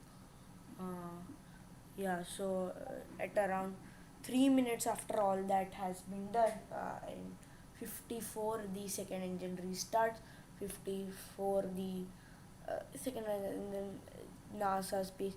So there is not much time gaps, like yeah, but here you can see there's a big time gap, 10 minutes. Here's 5 minutes, another 10 minute, then we have a 7. No, okay, these are seconds. I thought these were minutes. No, they're like second gaps. So yeah, we don't have any big gaps. Let me check if we have any big gap. Okay, so yeah, here we have a 2 to 3 minute gap. Then it's like fast and fast. But yeah, after this and between this we have a 12-minute gap, which means yeah, and then like 6-minute gap for Starling. And let's close this. Yeah, so you could see it's still 7 minutes. Enjoy the coast because then it's all gonna be faster than expected. Okay, it just will happen in fractions of seconds, so you'll have to constantly monitor, and I'm gonna keep it like this, or maybe we go there non-stream. See, yeah, I'm feeling a little bit sleepy. It's almost 2 a.m., but it's okay. I enjoy these streams.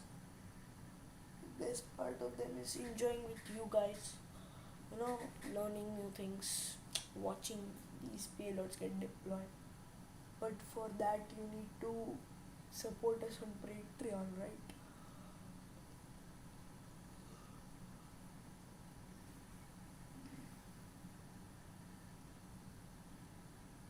Nothing much to say, no chat.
Next event coming up in a few moments is the second engine restart.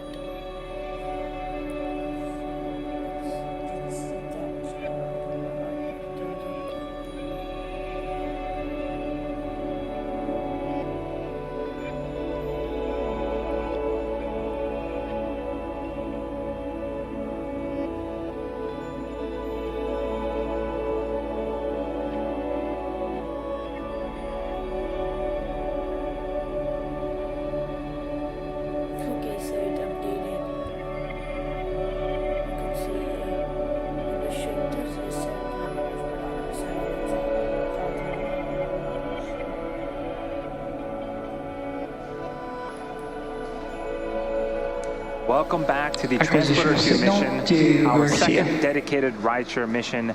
Falcon 9 lifted off at 3:31 Welcome to the back to Transporter the 2 signal mission, to Canaveral Garcia. Space Station, dedicated rideshare mission.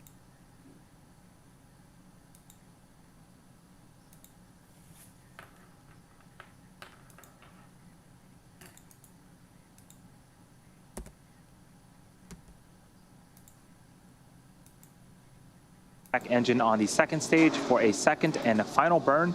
It's going to be a quick burn lasting about 2 seconds, and that should be coming up in about 15 seconds.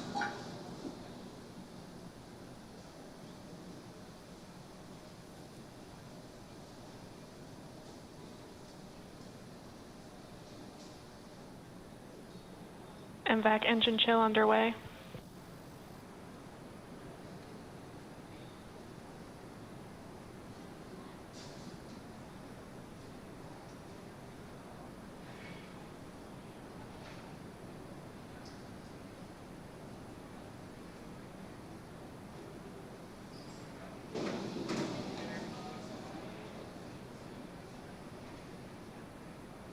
Nominal orbit insertion.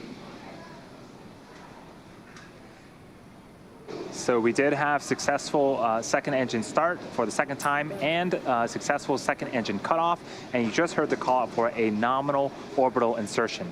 So the second stage is going to coast for a few minutes before we start to deploy our satellites. And as I mentioned, this is our second dedicated rideshare mission. Our goal with these rideshare flights is to provide small satellite operators with competitive pricing, increased flight opportunities, and flexibility. These dedicated rideshare flights to Sun-Synchronous orbits will occur about 3 times a year, providing regular access to orbit. In addition, we also offer opportunities for ride to orbit on our Starlink missions, which launch every couple of weeks. We've launched 4 Starlink missions that include rideshare spacecrafts as well, and we're hoping to launch much more in the future.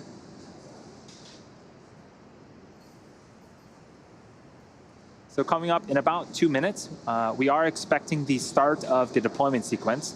There will be 31 deployments for 88 spacecraft, which will occur over a 30-minute period of time.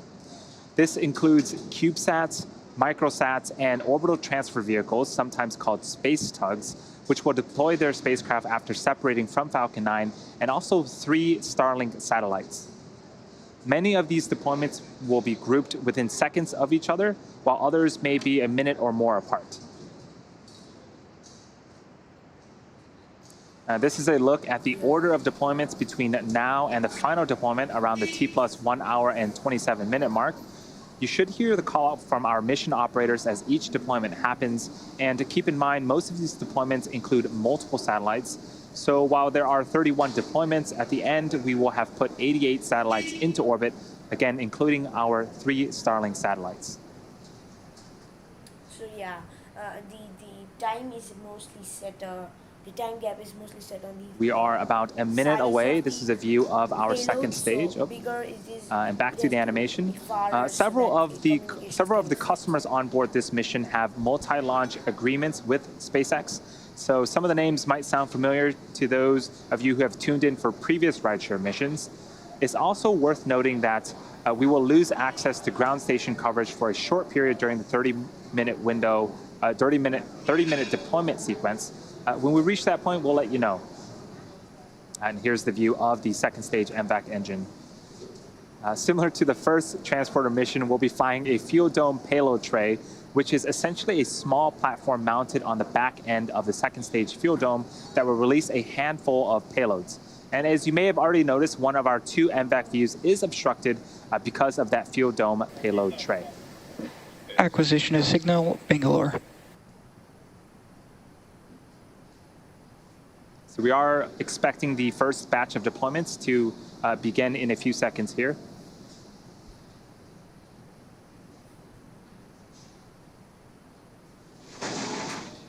Phase 1, separation confirmed.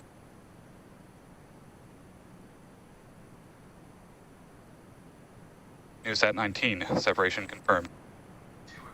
Okay, SatLogic 19 and phase 1 have been deployed. First ISI satellite, separation confirmed.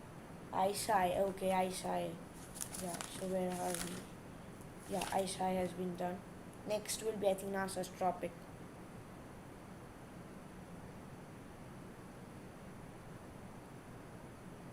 Tropics is next, I think.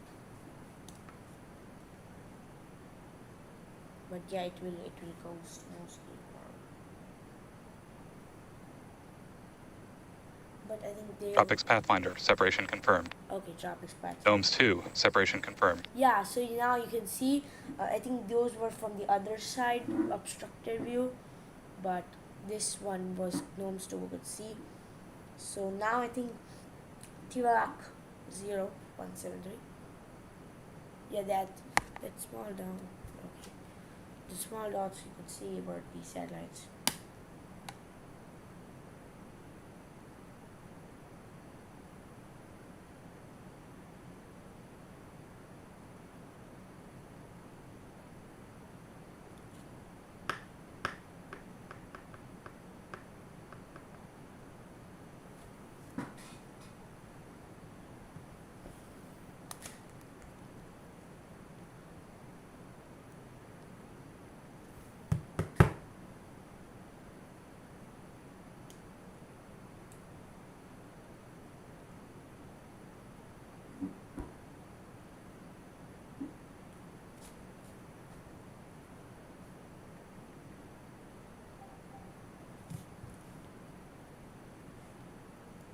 Okay. Second ISI satellite, separation confirmed. Okay, so Tiavyak, I think we didn't have any announcement for that, but second ISI from Exoport 3. Tyvac 0211, separation confirmed. Okay, 0211. Yeah, so that will... YAM 3, separation confirmed. YAM 3, okay, that's going fast. I told you that we don't do... Tubin, separation confirmed. Oh my god, that's too fast and we don't have any visuals. That was stupid. Next will be Umbrasar. Umbrasar, separation confirmed. Cool. Down in list. D-Orbit's Ion. Ion satellite carrier, separation confirmed. Yeah, so you could see down there.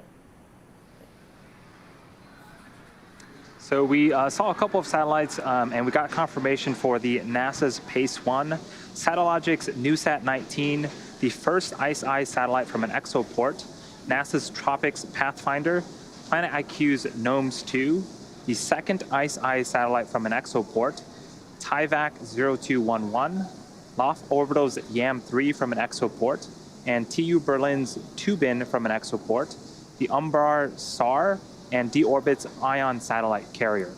We were expecting to hear the call up for Tyvac 0173, Yeah, so we're going to check in with the teams and see if we can give you guys an update a little bit later. Yeah, that's what I'm saying. Coming up, we have another batch of 5. These are going to be for the Space Development Agency General Atomics Peritons Lynx 2, Satellogic's NewSat 20 and 21, Capella SAR satellite, and the third ICE-I satellite from an exoport. If SpaceX would tell more about exoport, it would be very good to think. So as I told you, Taviak isn't confirmed. So Lynx 2, separation confirmed. So Lynx 2 is now separated.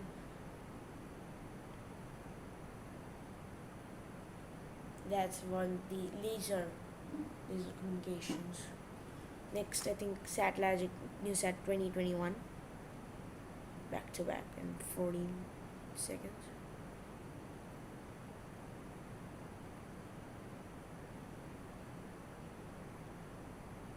NewSat 20, separation confirmed. Next, I think that's just besides that. Yeah. Okay. I think they're... NewSat 21, separation confirmed. Wow.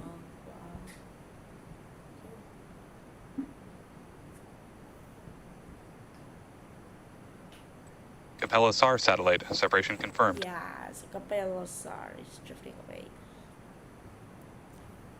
Third ICE-I is... Third ICE-I satellite, separation confirmed. Next is Lynx 1. So we got confirmation for... Expected loss of signal, Diego Garcia.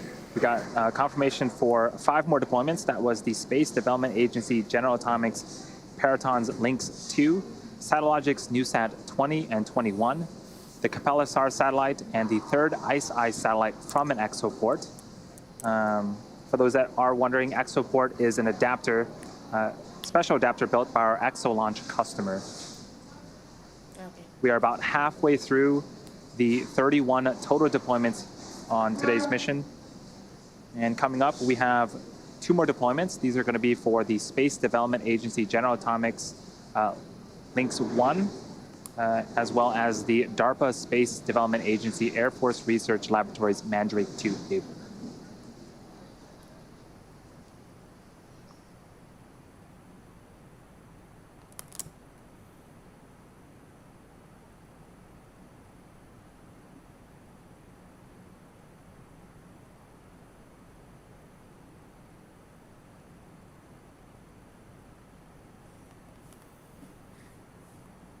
Lynx 1, separation confirmed.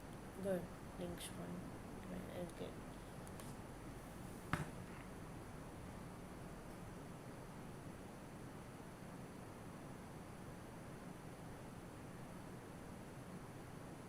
Mandrake 2 able, separation confirmed. Okay. Mandrake 2 able. Mandrake 2 able. The third we got confirmation for Space Development Agency General Atomics Paraton's Lynx 1 deployment, as well as the DARPA Space Development Agency Air Force Research Laboratories Mandrake 2 able. And coming up in less than a minute, we are expecting the next deployment.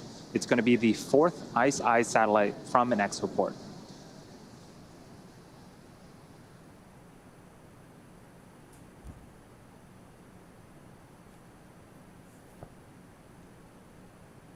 Okay, let's see what I said. I think the third one happened, but maybe we missed it.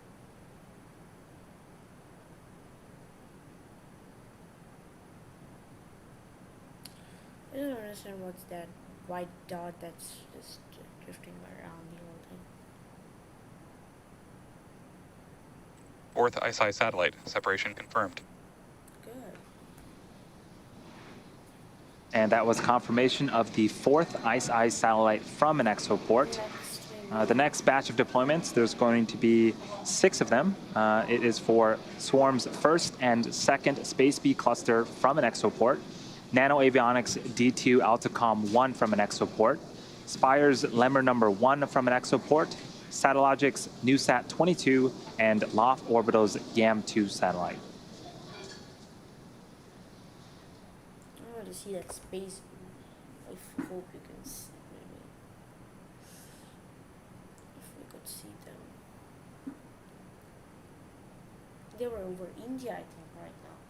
Deploying over India. Let me check outside. No, it's cloudy skies right there.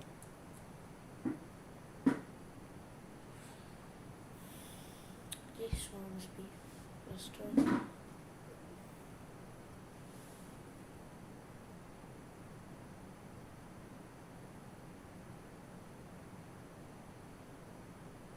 Yeah, we could see this one.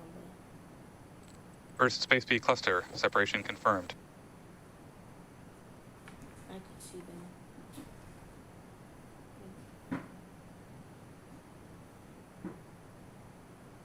Second one is on the same side. 2nd Space B cluster, separation confirmed. Okay, that was clusters, not just one set. There were many of them. D2 Atlacom 1, separation confirmed. Lemur number 1, separation confirmed.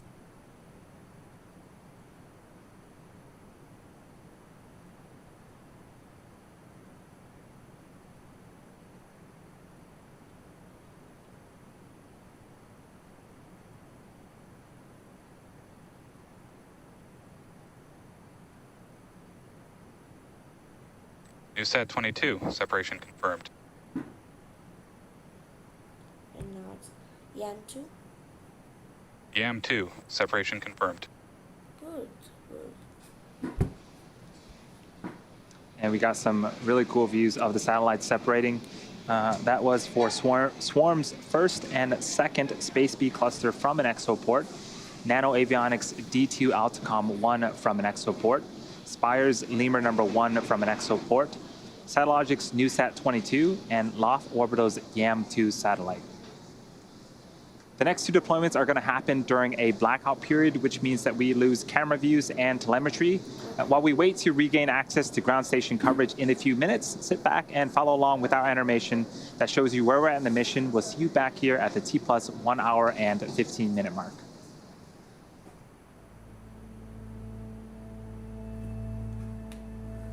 Expected loss of signal, Bangalore.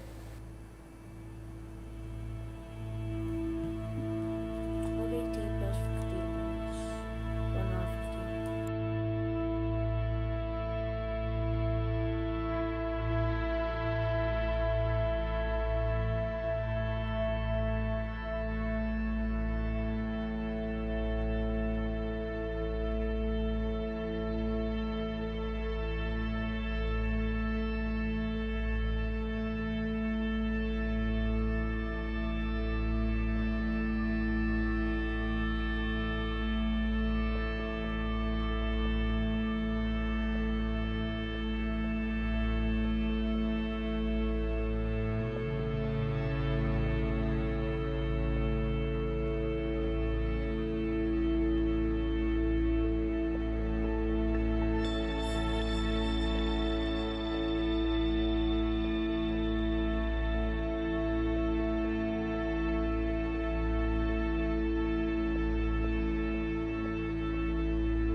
Welcome back to the webcast for Transporter 2, SpaceX's second dedicated small-sat rideshare program mission. On board this mission are 88 spacecraft, including 3 Starlink satellites. We are currently waiting to hear callouts for 2 deployments which occurred during a blackout period with no access to ground station coverage. So those 2 are Spire's Lemur number 2 from an exoport and DARPA Space Development Agency Air Force Research Laboratories Mandrake 2 Baker.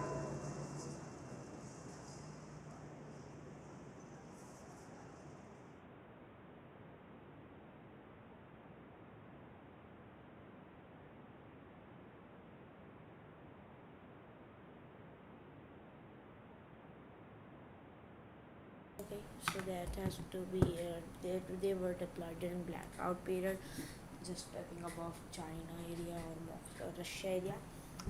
Lemur number 2 and Mandrake 2 Baker, separations confirmed.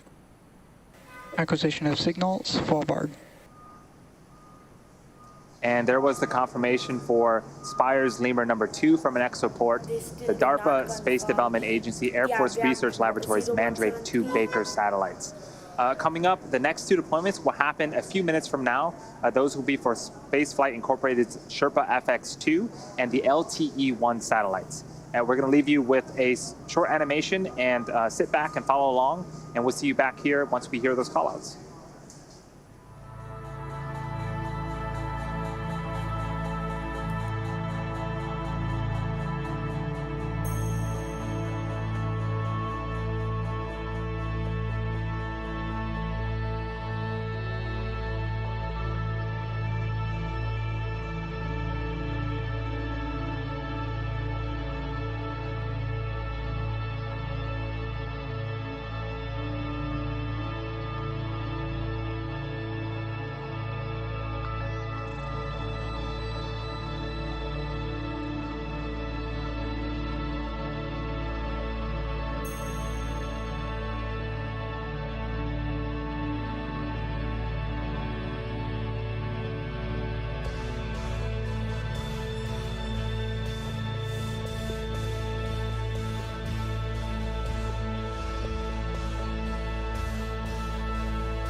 Acquisition of signal to Lee. Welcome back once again to the webcast for Transporter 2, SpaceX's second dedicated smallsat rideshare program mission. We have two deployments coming up. These are going to be the last two for our rideshare customers. They are for Spaceflight Incorporated's Sherpa FX2 and Sherpa LTE1. And that should be coming up in about 20 seconds. Aboard them, so yeah.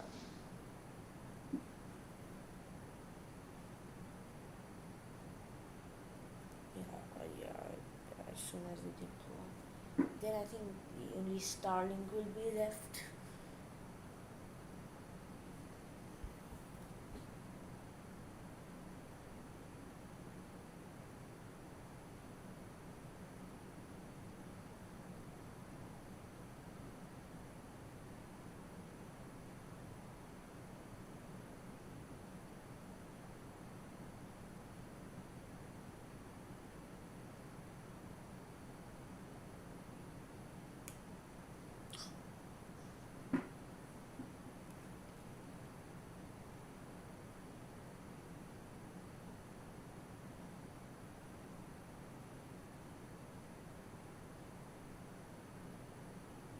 Hello guys, deploying.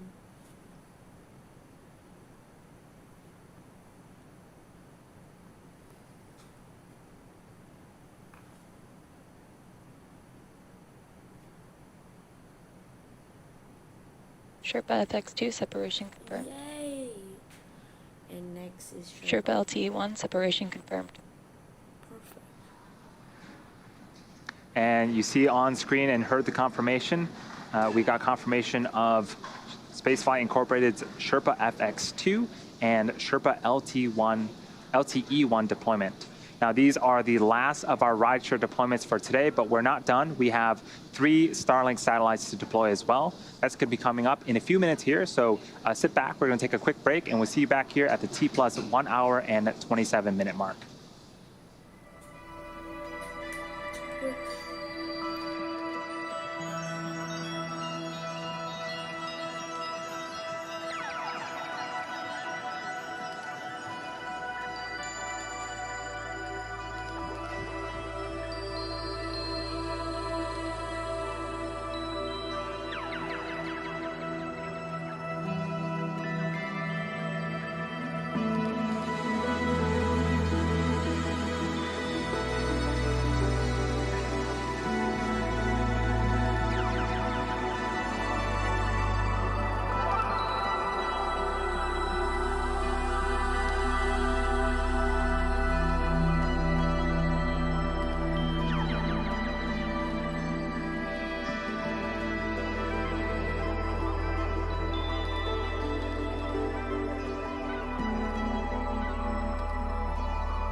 And welcome back to the webcast for SpaceX's Transporter 2 mission.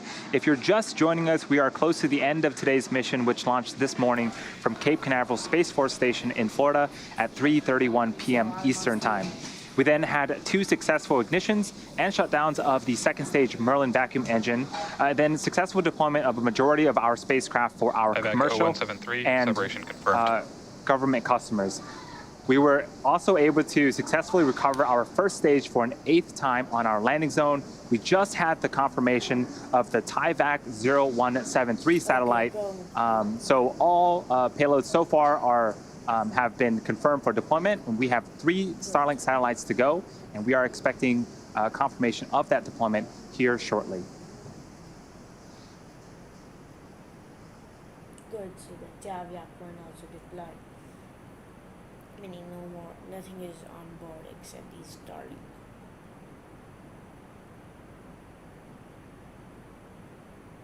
Expected loss of signals, forward.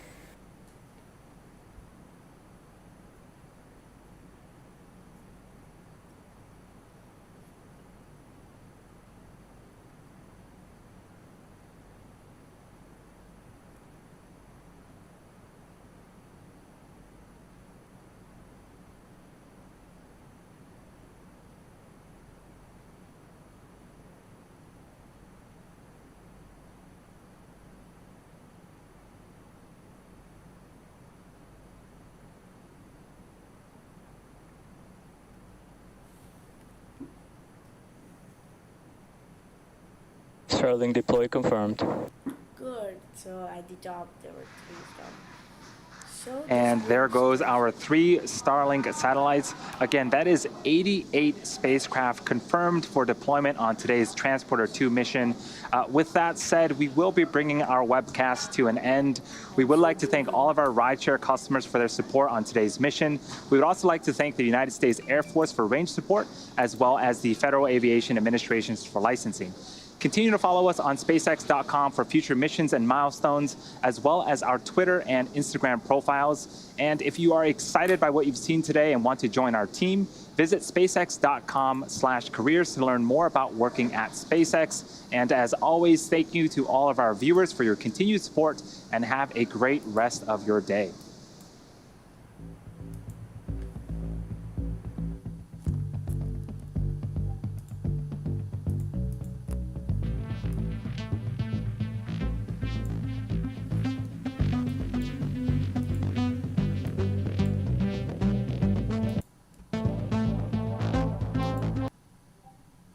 Okay, so that brings us to also an end.